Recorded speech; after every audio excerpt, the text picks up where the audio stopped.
got a brief glimpse of it at the Engage show in Leamington. Yes. All too brief, and we've managed to have a look at it a bit more detail now. Yes. And it's hard really to know what to focus on because there's so much here in this layout. Yeah.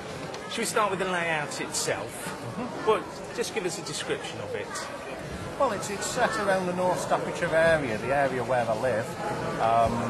It's basically just 2 train track ovals with a civil engineer's yard because I enjoy building civil engineers' wagons. I just enjoy wagons in general. Right. I just enjoy building them.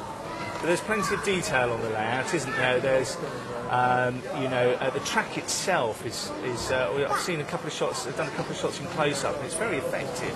It looks good for the scale. Yes, it's just general Code 80 rail, that's all it is, it's the general Pico stuff. Like I say, I enjoy building rolling stock. I don't enjoy building track. Right. So if somebody else can do that for me, I'm quite apt enough to just make it look good. Okay. I'm quite happy with that. Right. You know, Well, it does look good, I think. Yeah. And but of course, the rolling stock, and there's some features here, aren't there? Like the engineer's train, for example. Yes. Is that scratch built or for a kit? The crane that you would see, the crane on the end down by the sidings, that is actually scratch built, totally scratch built. It was done off a challenge off a friend of mine who scratch built a 4mm scale model, and he asked me, why don't you build one in 2mm? Right. The other things that I've built are a hat crane, which has actually been preserved. The real one has been preserved.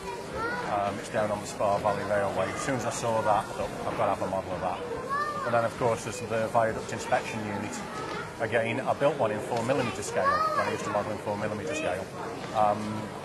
But when the kit became available, what the wagon was based on, I knew I had to build a 2mm scale model as well. So, like most of the wagons on the layout are built from kits. There's very little ready to run that comes out of the box. Even some of the wagons I produce my own transfers for. Like I say, wagons is my forte. Locomotives, I'm not particularly interested in. Fred up the other end, he does all the locomotives. I'll leave them to him. I just do the wagons and build the layout. Detail-wise, I use the best modelling tools going, which are these, the eyes. Always when I'm out, I'm always looking, always thinking. Looking on the internet for any pictures of wagons with any unusual loads, anything like that. I believe you've got to get out there and look. Even just looking down in the basic street scene and things like that. You've got to look and then just transfer it into modelling form.